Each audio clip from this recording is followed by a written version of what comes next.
Sunday వచ్చిందంటే చాలండి, ఏదో ఒక నాన్ వెజ్ ఐటెం ఉండే తీరాల్సిందే అండి. మరి అలాంటప్పుడు ఈజీగా టేస్టీగా చేసుకునే మటన్ కర్రీ రెసిపీని చూసేద్దామండి. మటన్ కర్రీని ఎప్పుడు ఒకే విధంగా కాకుండా అందరూ మెచ్చేలా రుచిగా చేసేటట్టు ఈ రెసిపీ చూసేద్దామండి. దీనికోసం నేను 1/2 kg మటన్ని క్లీన్ చేసి కుక్కర్లో వేసానండి.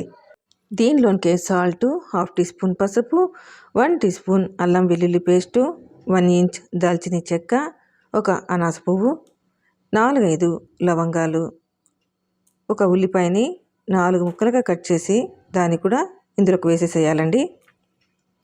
1/2 గ్లాస్ వాటర్ వేయాలి మటన్ ఉడకడానికి.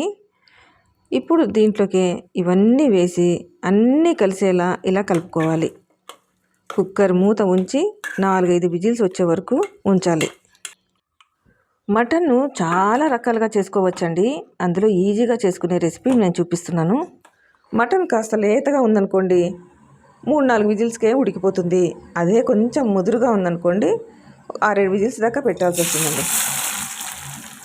స్టవ్ మీద ప్యాన్ ఉంచి ఆయిల్ వేడెక్కిన తర్వాత ఒక 2 ఉల్లిపాయలని చిన్న చిన్న ముక్కలుగా కట్ చేసి ఇలా వేయించుకోవాలి. ఉల్లిపాయలు బ్రౌన్ కలర్ రావాల్సిన అవసరం లేదు, మగ్గితే సరిపోతుందండి. ఒక 5-6 పచ్చిమిరపకాయలను కూడా ఇలా నిలువుగా కట్ చేసి వేసుకోవాలి. దీంతోపాటు కొంచెం పచ్చిమిర్చి కూడా వేసేసుకుందామండి. వీటన్నింటినీ ఇలా కలుపుతూ మాడిపోకుండా మగ్గనివ్వాలి. కాసేపు ఇలా వేయించుకుందామండి. ఇలా వేయించిన తర్వాత ఇప్పుడు మరో టీ స్పూను అల్లం వెల్లుల్లి పేస్ట్ వేసుకుందామండి. మనం మటన్ ఉడికేటప్పుడే కూడా అల్లం వెల్లుల్లి పేస్ట్ వేసాము, అక్కడ ఒక స్పూన్ వేసాము. ఇప్పుడు ఇక్కడ కూడా ఒక టీ స్పూన్ వేసుకుందాము. ఒక పెద్ద టమోటాని ఇలా చిన్న చిన్న ముక్కలుగా కట్ చేసి వీటిని కూడా దీంతో పాటు వేసి ఇలా వేయించాలి. టమాటా ముక్కలు మెత్తబడాలి. ఇలా అడుగంటకుండా కలుపుకుంటూ వేయించుకోవాలి. దీనిలోకే 1/2 టీ స్పూన్ పసుపు వేసుకుందాము. కాసేపు ఇలా ఆయిల్లో వేయించుకోవాలి. అడుగు పట్టకుండా మరోసారి ఇలా కలుపుకుంటూ ఉండాలండి. కాసేపటికే ముక్కలు మెత్తబడిపోతాయి. ఇప్పుడు మూత పెట్టి మరి కాసేపు మగ్గనిస్తామండి. మూత తీసి చూసిన తర్వాత ఇంకోసారి చూస్తే అంతా చక్కగా వేగిపోయి ఉంటుంది. ఇప్పుడు కుక్కర్ మూత తీసి చూద్దామండి, మటను ఉడికిందో లేదో. ఒకసారి అంతా ఇలా కలుపుకుందాము. బాగా చక్కగా ఉడికిపోయిందండి. ఇప్పుడు టమోటాలు, ఉల్లిపాయలు ఇవి కూడా బాగా మగ్గిపోయినాయి కాబట్టి ఉడికిన మటన్ని వాటర్తో సహా దీనిలో వేసేద్దాము. ఇప్పుడు మటన్ అంతా కలుపుకుందామండి ఇలాగా.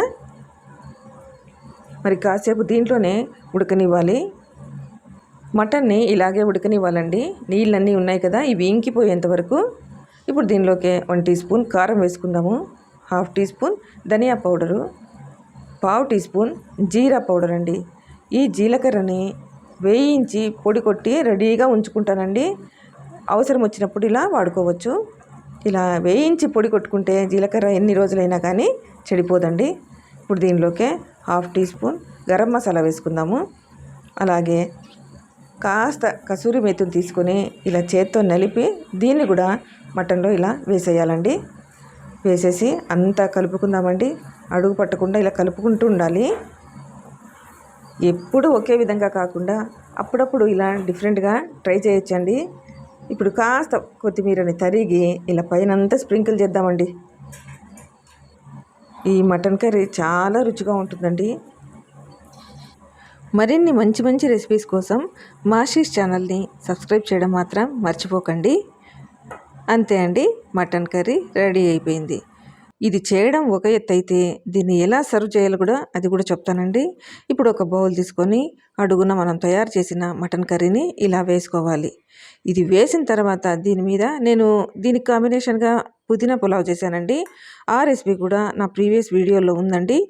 ఆ లింక్ కూడా నేను డిస్క్రిప్షన్లో ఉంచానండి, ఒక్కసారి చెక్ చేసుకోండి. ఇలా బౌల్లో పైన పుదీనా పులావ్ వేసిన తర్వాత దాని మీద ప్లేట్ వేసి ఇలా ఫ్లిప్ చేసి ఆ తర్వాత ఈ బౌల్ని తీసేస్తే చూసారా ఇలా నిలబడిపోతుంది. అంతే అండి, చాలా ఈజీగా చాలా తొందరగా ఈ మటన్ కర్రీని మనము రెడీ చేసుకోవచ్చు. మరి మీరు తప్పకుండా ట్రై చేస్తారు కదా.